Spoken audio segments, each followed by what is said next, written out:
The gymnasium buzzed with teenage energy. Hundreds of students in matching polos shuffled into rows of metal chairs, their footsteps echoing across the hardwood floor. Cell phones flickered. Whispers floated. A few teachers stood near the edges trying to maintain order without raising their voices. At the very back, barely noticeable, sat a man no one recognized. Frank Bennett, 84 years old, wore a dark gray jacket and khaki slacks. His white shirt was buttoned to the top, and a thin, faded necktie clung tightly to his collar. His silver hair was neatly combed, his shoes clean but worn. On his lap sat a weathered cane, and clipped to his lapel, half hidden beneath his coat, was a small bronze medal. He sat straight despite the weight of his years, watching the stage at the front of the gym. His eyes didn't drift. He didn't scan the crowd. He simply waited. A group of students nearby whispered, "Who's that guy? I think he's someone's grandpa. Maybe a janitor from a long time ago?" Frank didn't hear them. Or maybe he did. He just didn't react. A young teacher noticed him and walked over. "Sir, would you like to move up to the reserved seats? We have some space in the front." Frank smiled politely and shook his head. "Thank you, but I'm fine right here." She nodded, confused, and walked away. On the stage, the school band was finishing a patriotic medley. The principal stood off to the side, holding a folded piece of paper. The assembly was officially for Veterans Day, but to the students it felt more like an excuse to skip third period. No one knew who Frank was. He hadn't been introduced. There was no fanfare, no spotlight. He was just there. He reached into his coat pocket and slowly removed a small photo.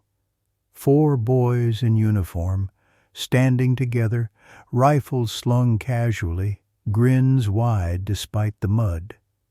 The image was cracked along the edges, but their eyes were still sharp. Frank stared at it for a moment, then tucked it away. Around him, the gym was full of life, laughing, yawning, texting. But he sat still, silent, watching, waiting, not for recognition, just for a moment that belonged to memory. And far from the podium, among 1,000 students who had no idea who he was, one old veteran sat alone, and no one yet knew why. The gym remained noisy despite the announcements. Students shuffled in their seats. Some glanced at the stage. Others looked at their phones, waiting for something interesting to happen. Frank Bennett still sat in the back row, unnoticed by most. A pair of seniors near him whispered louder than they thought. Seriously, who invites some random old guy to a school assembly? Maybe he's just here for the free coffee. Another student turned around. A junior named Marcus, quiet but observant, furrowed his brow. "That's not just some old guy," he said under his breath. "Did you see that medal on his coat? I think it's a bronze star." His friend shrugged. "So what? He looks like he's fallen asleep." Frank wasn't asleep. His eyes were closed, yes, but his posture never relaxed.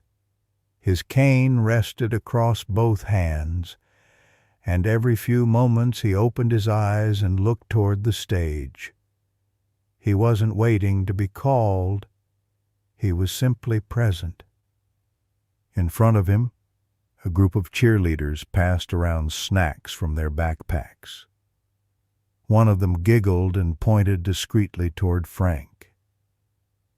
"He's been sitting there since before we got here, doesn't even blink." One girl chuckled. "Maybe he's a ghost." Frank's face didn't change. If he heard it, he didn't let on.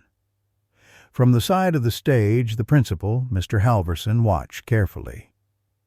He had noticed Frank when the man arrived early, walking slowly but with surprising grace, nodding politely to the staff. Mr. Halverson had offered to seat him up front, but Frank had politely declined. "I'd like to sit in the back," Frank had said. "It's what I'm used to." Now, watching the students whisper, Mr. Halverson felt a twinge of frustration. These kids didn't know. They didn't understand. Yet. Behind the curtain, he reached into his folder and pulled out a single sheet of paper. "Let's see if we can fix that," he muttered to himself. Back in the audience, a few teachers tried to restore attention. A student tripped over someone's backpack and muttered an apology. The school band was long finished, and an awkward silence had taken its place. Just as some students began murmuring about whether they could leave soon, the principal stepped onto the microphone.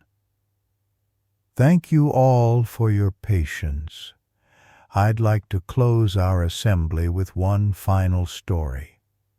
A story that, until today, many of you have never heard. But all of you should." His voice was firm, intentional. "It's the story of a man, a young man who once walked the very halls of this school." Heads turned. A man who at age 18 left these walls not for college, not for a job, but for a war zone across the world. Frank's eyes slowly lifted. A flicker of surprise passed across his face. "That man is here with us today, and before you walk out these doors, I want you to know what it cost him to give you the right to sit in those seats." The room fell still. Back row to front, heads turned toward Frank. Phones dropped. Laughter stopped. The silence that followed was heavier than anything words could have carried. The microphone crackled slightly as Principal Halverson unfolded the paper in his hand. He took a slow breath and began reading, not with dramatic flair, but with measured, almost reverent tone. Frank Bennett, born in 1939, graduated from this very high school in 1957, a quiet student, top of his class in mathematics, most likely to become a teacher. Some students leaned in, but Frank didn't go to college. Instead, just 2 weeks after graduation, he volunteered for the U.S. Army. Gasps were audible. He was deployed to Vietnam in 1960 as a radio operator. 6 months later, during a night ambush, the entire forward unit he was assigned to came under heavy fire. Their communication lines were destroyed. Their commander was unconscious, and no one knew how to call for help. The room was silent. Private Bennett crawled half a mile under enemy fire, dragging a wounded squad mate behind him. With shrapnel in his leg and a broken arm, he set up an emergency radio line using a damaged field transmitter. He stayed conscious long enough to relay coordinates before passing out. He was 19 years old. Some students blinked as if shaking off disbelief. A few teachers looked down at their shoes, humbled. Halverson continued, his voice softening. For that act, he received the Bronze Star with valor. But when he returned, he didn't talk about it. He didn't want parades or medals. He just wanted to go back to a quiet life. He worked at the post office in this town for 38 years. You may have passed him on the street. You may have never known. The principal paused, then looked up from the paper. That man is sitting in the back row today. Every head turned, every eye locked on Frank. He didn't move. He didn't speak. But the room moved for him. It began with a teacher in the second row, an old football coach who recognized the name but never connected it to the man. He stood and placed his hand over his heart. Then a junior stood up, then two, then a whole class. Row by row, the entire assembly rose. No one spoke. No one was told to. One boy, a freshman named Leo, slowly raised his hand in a sharp salute. He had just joined the junior ROTC and barely knew how to hold it, but he held it. Frank's hands trembled slightly as he set his cane to the side and pushed himself to his feet. He faced forward, still silent, then brought his hand slowly to his brow and returned the salute. And in that moment, silence didn't feel awkward. It felt holy.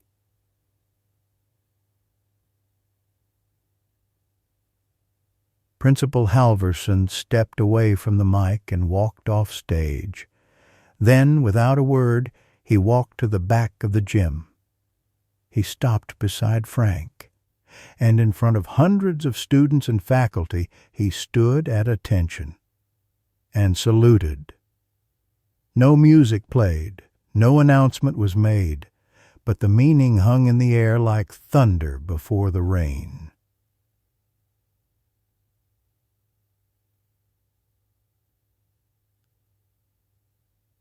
Some students began to cry. One girl whispered, "I had no idea." A boy mouthed, "That's the bravest thing I've ever heard." Even the restless, disinterested ones, the ones who thought this was just another Monday, stood frozen in place, unsure of how to return to normal. Because they had just met someone extraordinary. And he had been there the whole time. When Frank lowered his salute, the applause didn't start right away. Instead, there was a long, respectful silence, an unspoken agreement that some moments aren't meant to be broken by noise. Frank nodded once, then slowly returned to his seat, guided gently by the principal. His hands shook slightly as he gripped his cane again. His face was unreadable, somewhere between calm and overwhelmed. Then it began. One clap, then another, then a wave of applause that swelled through the gymnasium like a rising tide. Not the usual half-hearted, polite clapping of assemblies. This was different. This was real. Some clapped with tears in their eyes. Others wiped their cheeks, barely understanding why the moment hit so hard. Even the skeptical ones, the ones who had laughed earlier, now stood with their heads bowed, their faces changed. On the stage, the principal signaled quietly to the staff. The planned ending of the assembly was canceled. This was the ending. The principal turned on the microphone one last time. "Mr. Bennett, would you like to say a few words?" Frank looked up. It had been decades since he stood in front of a microphone. The idea made his heart race, but slowly, painfully, he stood. The gym fell silent again. He approached the microphone with small, deliberate steps. One of the students moved to help, but he raised his hand slightly, signaling that he was okay. He didn't need many words. "I came here today," he said softly, voice weathered but steady. "Not to be seen, but to remember." The gym was silent. "You're all so young, and that's good. You should be. You have your whole lives ahead of you. I didn't lose mine, but a lot of my friends did." His eyes drifted to the far wall where the American flag hung.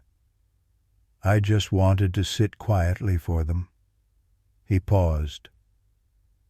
"And now, I don't feel so alone." Frank stepped back. The crowd didn't erupt. They stood and clapped again. But this time, not just for Frank, but for the story, the lesson, the life they'd almost missed. After the assembly, students lingered around him like children drawn to a campfire. Some shook his hand. Others asked shyly for a photo. One girl gave him a bracelet she had made in art class and whispered, "Thank you for letting us know who you are." Marcus, the boy who had first recognized the medal, stood beside Frank silently for a long time. Then he asked, "Sir, how do you carry all that?" Frank smiled faintly. "You don't carry it," he said.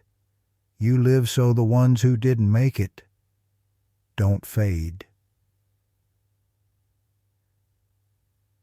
As the students left the gym, their conversations were different.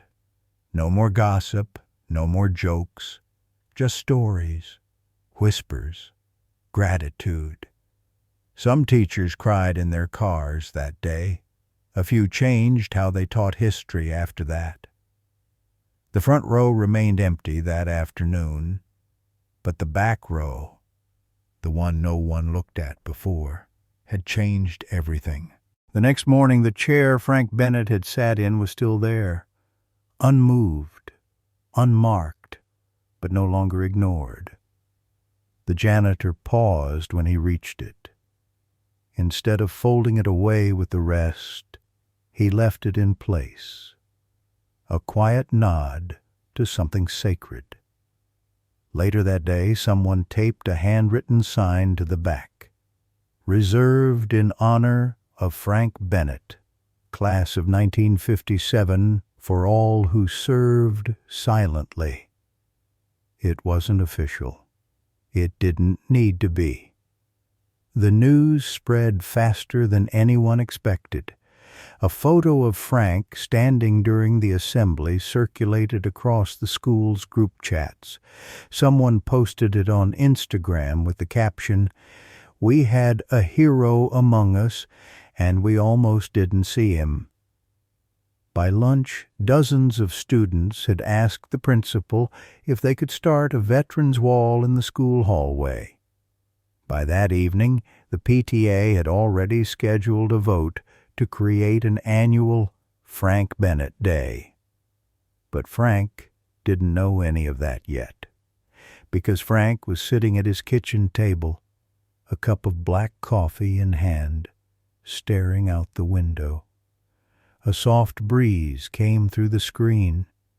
His bronze star rested beside the coffee mug, and next to it a folded note written in pencil in the unmistakable scrawl of a teenager. "Mr. Bennett, I used to think heroes wore capes. Now I know they sit quietly in the back row. Thank you. L.M. Frank smiled, just barely, and pressed the note flat with his fingers. Then he picked up his cane, opened the door, and stepped into the morning sun.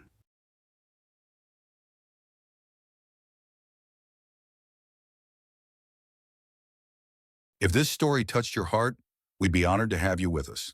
Each day we share quiet moments that remind us what still matters. You can subscribe below to join us.